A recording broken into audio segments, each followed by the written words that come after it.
नमस्कार दोस्तों, आज हम लोग पढ़ने वाले हैं कंप्यूटर के अंदर विभिन्न प्रकार की जो मेमोरियाँ होती हैं उनके बारे में हम लोग पढ़ने वाले हैं। जैसा कि आप सभी लोग जानते हैं कि जो मेमोरी होती है वो ना सिर्फ कंप्यूटर के लिए बल्कि किसी भी इंसान के लिए क्या होती है, बहुत ज़्यादा महत्वपूर्ण चीज़ होती है। क्योंकि हमने आज दिन भर में जो कुछ भी किया या हमने आज से 10 साल पहले जो किया वो सारी चीज़ें जो संग्रहण होती है हमारे दिमाग में, वो संग्रहण होती है हमारी बुद्धि में, वो चीज़ें सारी क्या होती हैं, एकत्रित होती हैं। तो जिस प्रकार से हम कंप्यूटर पे आजकल बहुत ज़्यादा बड़े बड़े काम भी करने लगे हैं, तो इसके लिए बहुत आवश्यक है कि कंप्यूटर की भी क्या हो, अपनी खुद की एक संग्रहण क्षमता हो, अपनी खुद की एक क्या हो, मेमोरी उसके पास हो। तो देखिए, कंप्यूटर की यदि हम लोग मेमोरी की बात करें तो कंप्यूटर के पास होती हैं दो प्रकार की मेमोरियाँ होती हैं। एक मेमोरी उसकी होती है प्राथमिक मेमोरी, एक मेमोरी क्या होती है उसकी, प्राथमिक मेमोरी होती है। दूसरी जो उसकी हो जाएगी वो हमारी क्या हो जाएगी, सहायक मेमोरी, या फिर आप इसे क्या कह सकते हैं, द्वितीयक मेमोरी। सहायक मेमोरी या फिर आप इसको क्या कह सकते हैं, द्वितीयक मेमोरी। क्या कह सकते हैं, द्वितीयक मेमोरी आप इसको कह सकते हैं। अब देखिए, प्राथमिक मेमोरी की यदि हम लोग बात करें तो प्राथमिक मेमोरी वह मेमोरी होती है जो कि सीधे किसके संपर्क में होती है, सीपीयू के संपर्क में होती है। नोट कीजिएगा इस बात को, प्राथमिक मेमोरी सीधे किसके संपर्क में होती है, सीपीयू के संपर्क में होती है। और प्राथमिक मेमोरी क्या होती है, एक हिसाब से देखा जाए तो एक स्थायी मेमोरी होती है। क्या होती है, एक हिसाब से एक स्थायी मेमोरी होती है। सहायक मेमोरी का क्या होता है कि जब हमें बहुत ज़्यादा हाई लेवल पे डेटा को संग्रहण करने की आवश्यकता होती है, जिसकी संग्रहण क्षमता थोड़ी अधिक हो, वहाँ पे हम लोग किसका यूज़ करते हैं, सेकेंडरी मेमोरी का यूज़ करते हैं।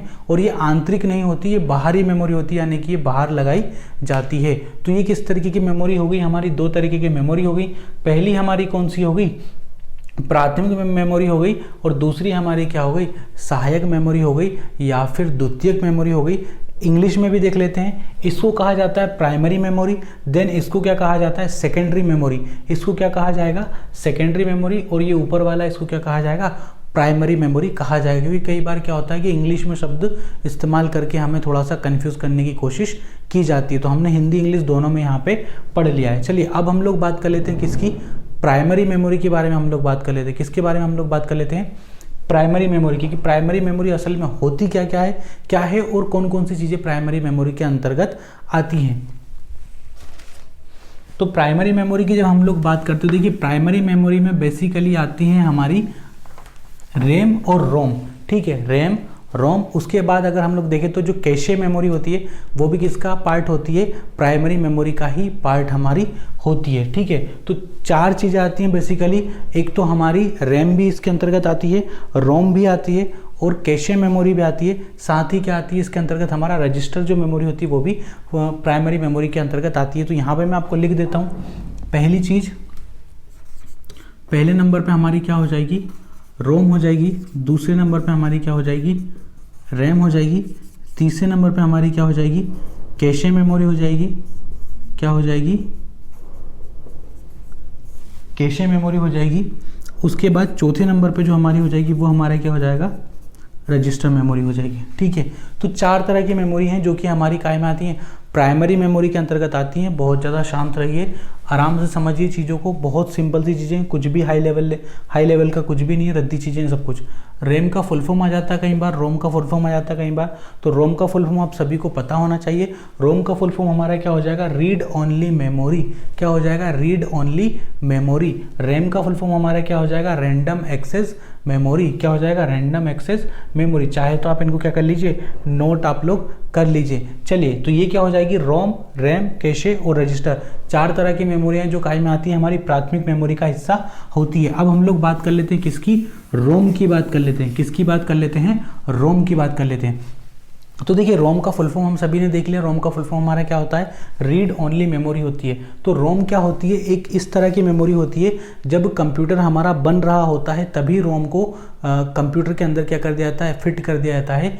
और इस तरह की जो, इसीलिए इस मेमोरी को क्या कहा जाता है, बिल्ड इन मेमोरी कहा जाता है। क्या कहा जाता है इसको, बिल्ड इन मेमोरी। बिल्ड का मतलब पता है ना सभी को क्या होता है, बनाना होता है, यानी कि कंप्यूटर के बनते वक्त जिस मेमोरी को कंप्यूटर में लगा दिया जाता है उस मेमोरी को क्या कहा जाता है, बिल्ड इन मेमोरी कहा जाता है। ठीक है, और इस मेमोरी को जलाकर लगाया जाता है, इसीलिए इस मेमोरी को क्या कहा जाता है, बर्निंग मेमोरी भी कहा जाता है। किस मेमोरी को कहा जाता है, रोम को कहा जाता है। तो रोम के कुछ प्रकार हैं, उन प्रकारों पे भी हम लोग क्या कर लेते हैं, दृष्टि डाल लेते हैं। रोम की एक खासियत मैं आपको बता देता हूँ कि रोम में जो डाटा लिखा हुआ है उसको आप सिर्फ पढ़ सकते हैं, उसमें आप किसी प्रकार का कोई परिवर्तन नहीं कर सकते, क्योंकि उसके नाम से स्पष्ट है, रीड ओनली मेमोरी, यानी कि इस तरीके की मेमोरी जिसके डाटा को आप क्या कर सकते हैं, सिर्फ पढ़ सकते हैं, आप उसमें किसी प्रकार का कोई परिवर्तन नहीं कर सकते। तो ये क्या हो जाएगी, हमारी रोम हो जाएगी। तो रोम में कुछ IMP इसके प्रकार हैं, उन प्रकार पर भी हम लोग क्या कर लेते हैं, चर्चा अपनी कर लेते हैं। तो देखिए इसके बेसिकली कितने प्रकार होते हैं, इसके 3 प्रकार होते हैं। पहला जो प्रकार इसका निकल के आएगा वो हमारा क्या हो जाएगा, PROM। ठीक है, फिर क्या हो जाएगा, इसके बाद जो अगला प्रकार हमारा निकलेगा वो हमारा निकलेगा EPROM। फिर उसके बाद तीसरा जो निकलेगा वो हमारा निकलेगा EEPROM, EPROM, और एक क्या हो जाएगा हमारा PROM हमारा हो जाएगा। तो इन सब पे हम लोग क्या करते हैं, चर्चा कर लेते हैं। देखिए रोम के बारे में हमने बात कर ली कि रोम का मतलब क्या होता है, रीड ओनली मेमोरी होता है। पर ये जो P, अभी जो नया शब्द आ गया है, इस P का मतलब हमारा क्या हो जाएगा, तो जो P का मतलब हो जाएगा वो हमारा क्या हो जाएगा, प्रोग्रामेबल रीड ओनली मेमोरी। क्या हो जाएगा, प्रोग्रामेबल रीड ओनली मेमोरी, यानी कि इस तरीके की मेमोरी जिसमें आप क्या कर सकते हैं, सिर्फ डाटा को पढ़ सकते हैं, उसमें किसी प्रकार का कोई परिवर्तन आप यहाँ पे नहीं कर सकते हैं। तो देखिए इसको क्या किया जाता है कि प्रोम में क्या होता है कि इसको ना बेसिकली जला के ही फिट किया जाता है। ठीक है, इसको जला के ही कंप्यूटर के साथ जोड़ा जाता है। ठीक, तो ये क्या होती है, हमारी प्रोम होती है। प्रोम इस तरीके की मेमोरी है जिसमें क्या होता है, देखिए मैं इसकी डेफिनेशन पढ़ देता हूँ आपको। इसमें देखिए होता कुछ नहीं है ज़्यादा, इसमें क्या होते हैं, बहुत सारे डायोड होते हैं। इन डायोड को उच्च जो वोल्टेज होते हैं उनके साथ उच्च वोल्टेज से फ्यूज कर वांछित जो सूचना होती है उसको रिकॉर्ड किया जाता है। ठीक है, और ये जो व्यवहार जो करती है नॉर्मली CD रोम की तरह ही ये हमारी होती है। ठीक है, तो यहाँ तक हमने क्या पढ़ा कि जो रोम में जो मेमोरी होती है आप उसको मिटा नहीं सकते हैं। अब देखिए थोड़ा सा चेंजेस होगा। EPROM की यदि हम लोग बात करें तो देखिए यहाँ पे क्या लिखा हुआ है, erasable programmable read only memory, यानी कि EPROM इस तरीके की मेमोरी होती है जिसके डेटा को आप क्या कर सकते हैं, मिटा सकते हैं। इरेज का मतलब क्या होता है, मिटाना होता है। तो erasable programmable read only memory. ठीक है, तो यानी कि इसमें जो डेटा होता है आप उसको इरेज कर सकते हैं। फिर क्या हो जाएगा हमारा EEPROM, यहाँ क्या हो जाएगा, electrically erasable programmable read only memory, यानी कि इसका जो डाटा होता है उसको आप किस तरीके से मिटा सकते हैं, इलेक्ट्रिकली, यानी कि विद्युतीय तरीके से आप उसके डेटा को क्या कर सकते हैं, यहाँ पे इरेज कर सकते हैं। तो ये क्या होगा, देखिए प्रोम के बारे में हमने चर्चा कर ली। प्रोम के 3 प्रकार हैं, PROM होता है, EPROM होता है, EEPROM होता है यहाँ पे। तो इनके बारे में हमने क्या कर ली, यहाँ पे चर्चा कर ली। इसके बाद देखिए हम लोग बात कर लेते हैं किसकी, रैम की बात कर लेते हैं। किसकी बात कर लेते हैं हम लोग, रैम की बात कर लेते हैं। तो रैम का फुल फॉर्म हम सभी ने भी पढ़ लिया। रैम का फुल फॉर्म क्या होता है, रैम का फुल फॉर्म होता है क्या हमारा, रैंडम एक्सेस मेमोरी। क्या होता है, रैंडम एक्सेस मेमोरी। रैम भी 2 प्रकार की होती है। पहला जो प्रकार होता है वो हमारा SRAM होता है। क्या होता है, पहला प्रकार हमारा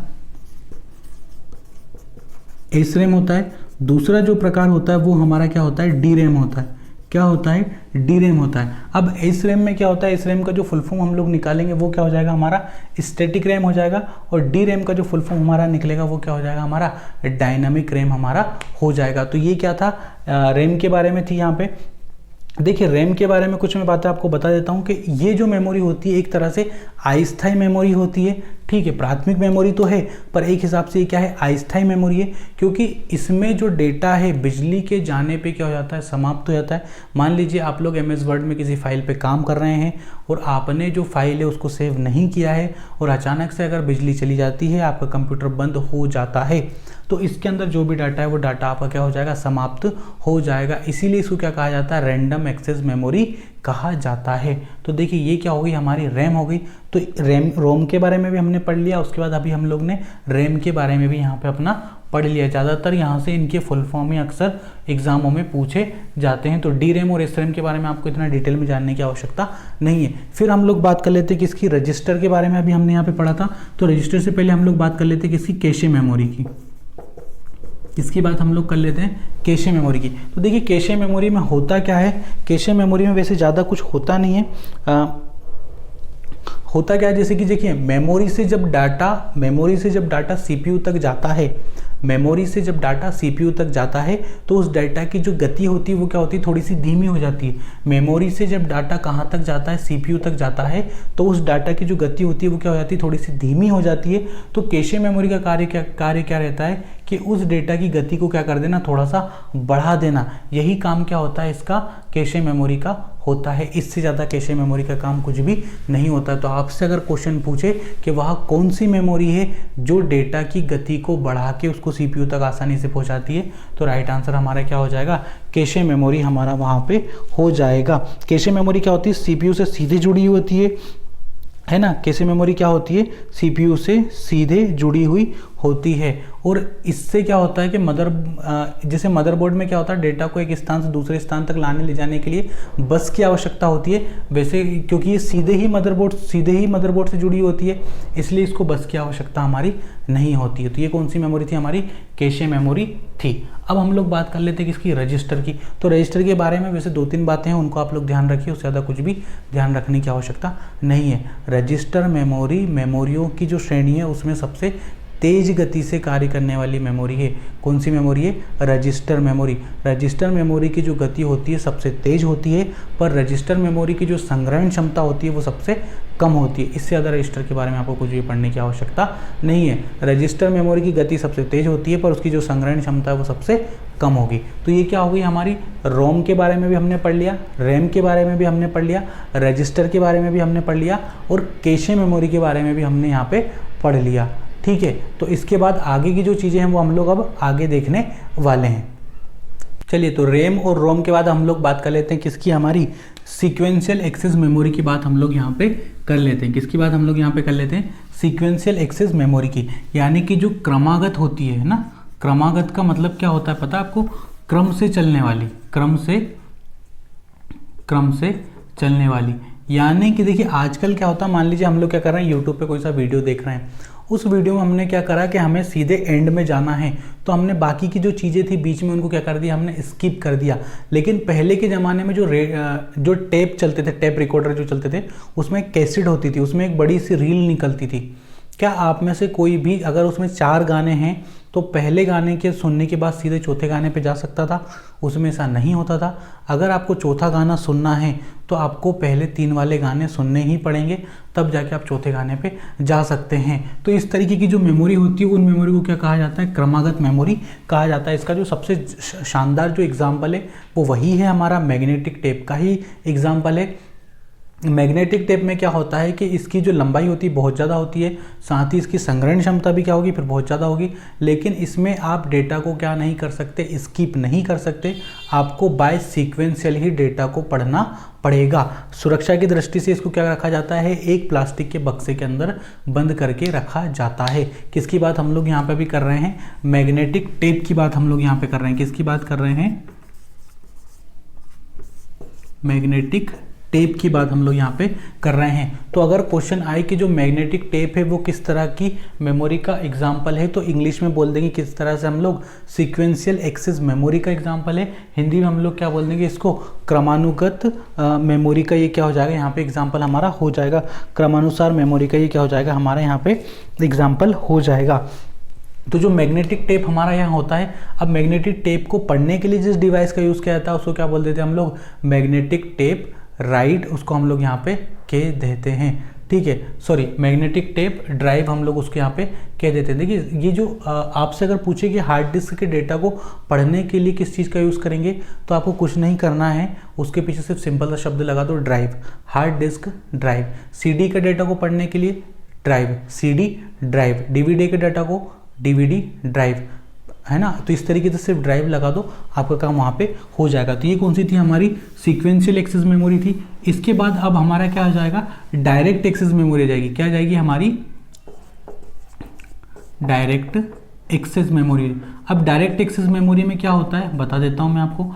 डायरेक्ट एक्सेस मेमोरी में क्या होता है कि वही यूट्यूब वाली बात फिर आ जाएगी कि आपको बीच में कोई सी चीज़ को अगर स्किप करना है तो डायरेक्ट एक्सेस मेमोरी में आप उस चीज़ को क्या कर सकते हो, आसानी से स्किप कर सकते हो। अब इसमें देखिए 3 चीज़ें आती हैं इसमें हमारी डायरेक्ट एक्सेस मेमोरी में 3 चीज़ें आती हैं। पहली क्या हो जाएगी हमारी फ्लॉपी डिस्क हो जाएगी। क्या हो जाएगी हमारी फ्लॉपी डिस्क अपनी यहाँ पे हो जाएगी। फ्लॉपी डिस्क के बाद हमारी क्या हो जाएगी यहाँ पे हार्ड डिस्क हो जाएगी। फ्लॉपी डिस्क के बाद हार्ड डिस्क हो जाएगी। हार्ड डिस्क के बाद यदि हम लोग बात करें यहाँ पे तो क्या हो जाएगी हमारी मैग्नेटिक डिस्क यहाँ पे हमारी हो जाएगी। क्या हो जाएगी, मैग्नेटिक डिस्क हमारी यहाँ पे हो जाएगी।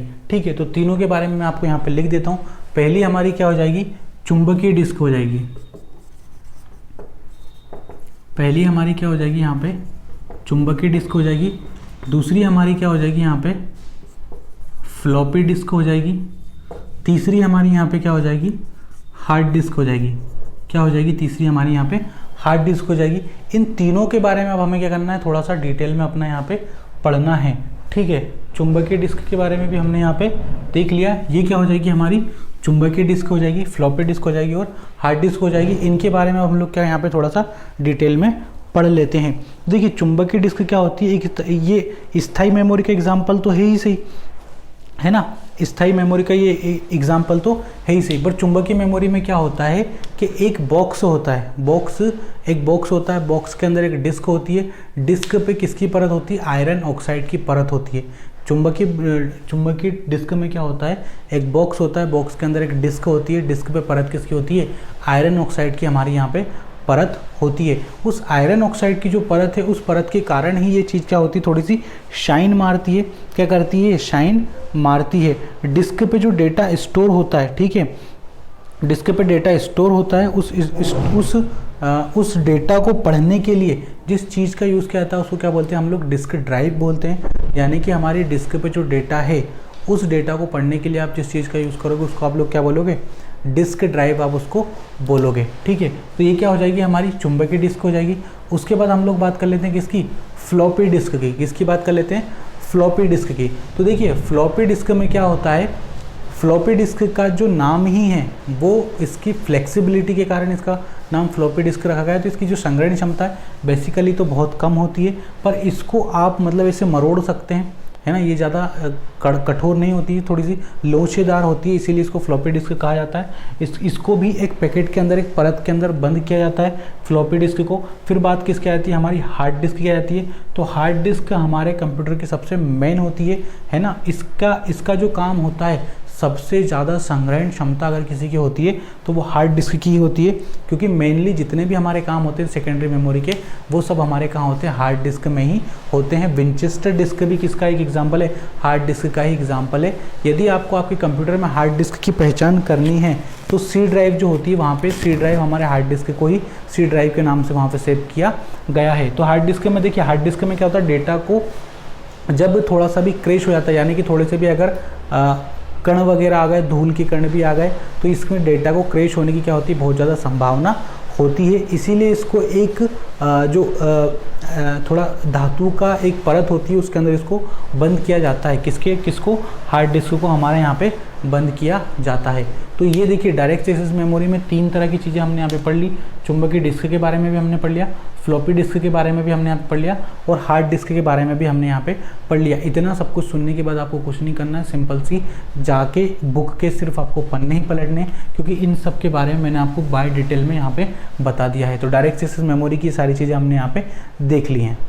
चलिए डायरेक्ट एक्सेस मेमोरी के बाद हम लोग बात कर लेते हैं किसकी, डायरेक्ट एक्सेस मेमोरी के बाद जो अब हमारी आ जाएगी वो क्या हो जाएगी, ऑप्टिकल डिस्क आ जाएंगी। क्या आ जाएंगी, हमारी ऑप्टिकल डिस्क आ जाएंगी। तो देखिए डिस्क नाम से ही स्पष्ट है कि इनका आकार जो होगा वो कैसा होगा, गोल होगा।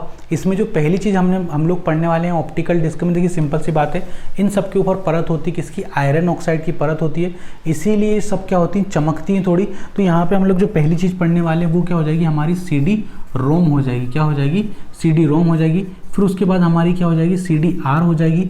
उसके बाद क्या हो जाएगी, CDR डब्ल्यू हो जाएगी। तो इन सब के फुल फॉर्म आप लोग लिख लीजिए। CD का मतलब होता है कॉम्पैक्ट डिस्क, CD का मतलब क्या होता है, कॉम्पैक्ट डिस्क होता है। और रोम का मतलब अभी हमने बात की थी रीड ओनली मेमोरी। CDR का मतलब होता है CD यानी कि कॉम्पैक्ट डिस्क रिकॉर्डेबल। उसके बाद CDRW का मतलब क्या होता है, कॉम्पैक्ट डिस्क री राइटेबल, है ना, कॉम्पैक्ट डिस्क री राइटेबल। तो CD रोम में क्या होता है कि इसमें जो लिखा हुआ जो डाटा होता है उसको एक बार ही लिखा जा सकता है, उसके बाद उसको बार बार आप पढ़ सकते हैं, लेकिन उसमें किसी तरीके का आप कोई परिवर्तन यहाँ पे नहीं कर सकते हैं। वही की वही चीज़ हमारी कहाँ पे अप्लाई होती है, CDR में भी अप्लाई होती है।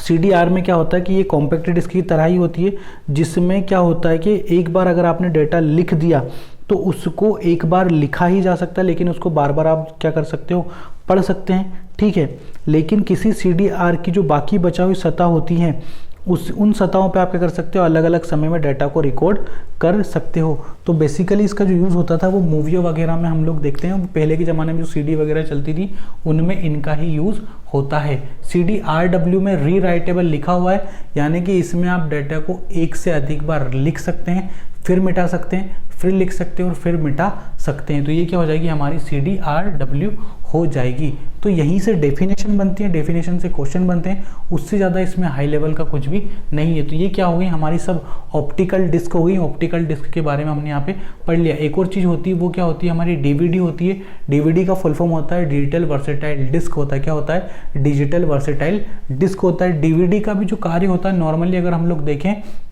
CD की तरह ही होता है, पर DVD की जो संग्रहण क्षमता होती है CD की तुलना में क्या होती है, बहुत ज़्यादा होती है ना। तो DVD की जो संग्रहण क्षमता होती है CD की तुलना में क्या होती है, थोड़ी सी हाई होती है। और HD क्वालिटी में यहाँ पे इसमें यूज़ किया जाता है। इसमें क्या होता है, देखिए डेटा की 2 लेयर होती हैं, है ना। इसमें क्या होता है, डेटा की 2 लेयर होती हैं और ये क्या होता है, DVD जो होती है CD रोम की तरह होती है, ठीक है। इसमें इसका जो आरंभ जो पहले किया गया था ना, बेसिकली मूवियों के लिए किया गया था, ठीक है, मूवियों के लिए किया गया था। और DVD के डेटा को पढ़ने के लिए जिस चीज़ का यूज़ किया जाता है उसको क्या कहते हैं हम लोग, DVD ड्राइव कहते हैं। ये चीज़ मैंने आपको पहले ही बता दी है, DVD ड्राइव उसको यहाँ पे कहेंगे। इसके बाद जो अगली चीज़ जो आ जाएगी हमारी इसी में, वो क्या हो जाएगी, हमारी ब्लू रे डिस्क हो जाएगी। क्या हो जाएगी, हमारी ब्लू रे डिस्क हो जाएगी। क्या हो जाएगी, हमारी ब्लू रे डिस्क हो जाएगी। तो देखिए ब्लू रे डिस्क के बारे में हम लोग बात कर लेते हैं। यह क्या होता है, ऑप्टिकल डिस्क का एक प्रकार है, ठीक है। इसकी जो संग्रहण क्षमता होती है बहुत ज़्यादा होती है, ठीक है। और इसमें क्या होता है कि वायलेट लेजर किरणों का प्रयोग किया जाता है, किसमें, ब्लू रे डिस्क में। इसमें किसका यूज़ किया जाता है, वायलेट लेजर किरणों का इसमें यूज़ किया जाता है। इसकी संग्रहण क्षमता DVD और CD की तुलना में क्या होती है, बहुत ज़्यादा हाई होती है। यही कारण है कि इसका जो यूज़ है आजकल बहुत ज़्यादा मात्रा में किया जाने लगा है। तो एग्जाम्पल ये भी किसका है, ऑप्टिकल डिस्क का ही एग्जाम्पल है ब्लू रे डिस्क। तो ये क्या हो गई, हमारी ऑप्टिकल डिस्क हो गई। हमने सीक्वेंशियल एक्सेस मेमोरी भी पढ़ ली, हमने उसके बाद डायरेक्ट एक्सेस मेमोरी भी पढ़ ली, हमने उसके बाद ऑप्टिकल डिस्क के बारे में भी यहाँ पे पढ़ लिया। आगे देखते हैं हम लोग अब क्या पढ़ने वाले हैं। चलिए इसके बाद हम लोग बात कर लेते हैं कुछ और नई मेमोरियों के बारे में। तो यहाँ पे जो पहली जो चीज़ आएगी वो हमारी क्या हो जाएगी, पेन ड्राइव। क्या हो जाएगा, पेन ड्राइव हो जाएगा। तो पेन ड्राइव देखा जाए बेसिकली तो जो एग्जांपल है वो किसका है, EEEPROM का ही ये क्या है, एक तरीके से एग्जांपल है। हमने यहाँ पे पढ़ा था इलेक्ट्रिकली इरेजेबल। तो पेन ड्राइव आप सभी लोगों ने देखी होगी। उसमें क्या होता है कि डेटा को हम लोग इकट्ठा कर सकते हैं, पर जब आवश्यकता नहीं होती तो हम उसको इरेज भी कर सकते हैं और फिर से नया डाटा उसमें अपना स्टोर कर सकते हैं। किस में कर सकते हैं हम लोग, पेन ड्राइव में ये सारी चीज़ें कर सकते हैं। फिर इसके बाद हम लोग बात करें तो किसकी, फ्लश मेमोरी की। किसकी बात करें, फ्लश मेमोरी की। तो देखिए फ्लश मेमोरी क्या होती है, एक तरीके से यह भी एक स्थायी मेमोरी होती है।